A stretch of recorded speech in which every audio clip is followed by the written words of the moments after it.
TBC, what's the deal? So today I'm going to talk about Adam Kownacki. He is 6'3", 250 pounder. He was born in Poland and he grew up in Brooklyn, New York. He was just on the recent heavyweight card out there at the Barclays with Deontay Wilder and Arthur Spilka and Charles Martin versus Czar Glaskov. He beat a guy named Danny Kelly. That fight, I tried to look it up on YouTube because I didn't see it on the telecast, obviously. So I tried to look it up, and I just seen the 8th round. It was like somebody in the crowd recorded it with their phone or something, and only watched one round of the fight. And Adam Kownacki looked how he always looks, coming forward, offensive minded, moving his hands in that fight. He's only 26 years old. Like I said, he's 6'3", about 250. He turned pro in 2009, so he turned pro really young. He was a Golden Gloves, New York Golden Gloves champion. One thing about this kid is he has a following, because even in his amateur fights that I watched, there was a big section of the crowd cheering for him. So he brings a large Polish fan base for a guy that's up and coming. He brings about 500 people to his fights. So that's a lot of people for an up-and-comer. So he is 13-0 with the 10 knockouts. I don't label him a knockout puncher. He may chop, his career began, I watched the Tayeb Bill fight, the XL Holmes fight, and the Rodney Hernandez fight. Now, when I first watched him, the first fight I watched, I went to his Golden Gloves, his New York Golden Gloves, and he fought a guy named Anthony Botticelli. This was 2006, so this is 10 years ago. The footage was produced, So I watched that fight, and as soon as the fight starts, both of these guys are coming out swinging. Nobody's moving their head. Nobody's trying to use a jab. It's just rock 'em, sock 'em, robot throwing 1,000 punches. They look like amateurs, you know what I mean? But Kownacki showed he was really tough. Even as a young kid then, he just showed he was really fucking tough, man. Now, we can argue that he gets hit way too easy and his condition could be a lot better. When you go and look him up, some of you are going to look at his body and you're going to think Andy Ruiz, some of the bigger guys.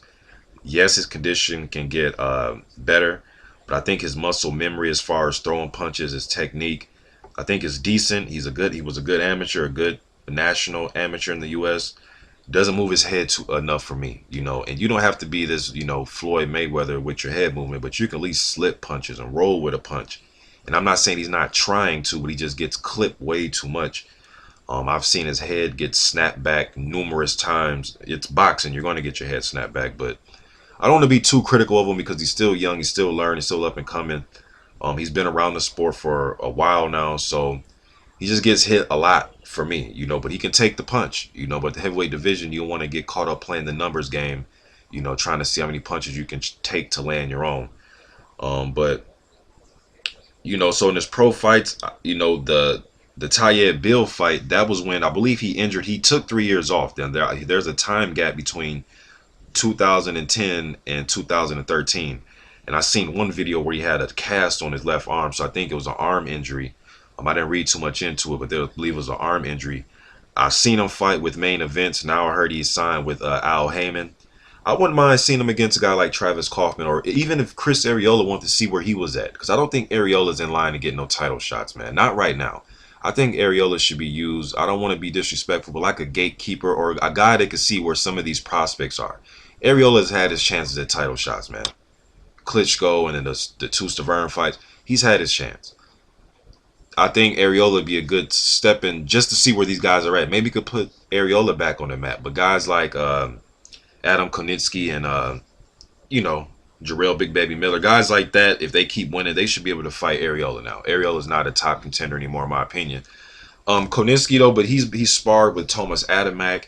He's sparred with Jarrell Big Baby Miller. I've seen YouTube footage of him out the TMT gym doing mint work and hitting the bag out there at TMT. There's sparring footage at the TMT gym. A few guys, I forgot their names, but there's footage up of him on YouTube, man. So you guys go check him out.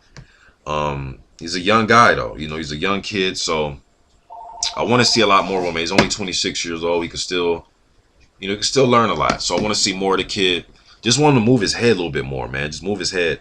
I wouldn't mind seeing him, maybe if Arthur Spilka comes back, I know he got knocked out brutally, but if he decides to come back, maybe it can be a Polish showdown or something, or maybe, we can get that fight going. Wouldn't mind seeing that, but I like what I see from Kownacki. Just want to see him move his head more, man. But he has good, decent boxing skill. He's tough as shit. He can take shots. He showed me that in his amateur fights, all the way to his pro fights. But that's the thing. Sometimes in his pro fights, little inconsistent. Maybe his style is more calmer than it was as a amateur. He doesn't go out, balls to the wall, trying to throw 1,000 punches. Obviously, you're going to be more relaxed. Your time is going to be better as a pro. So you can tell he's learning, and he's out at TMT Gym, man. No matter what you think about Mr. Mayweather, his gym, you're going to get good work out there. So that's my prospect for today, man. Adam Kownacki from Brooklyn, New York, by way of Poland. YTBC. I'm out.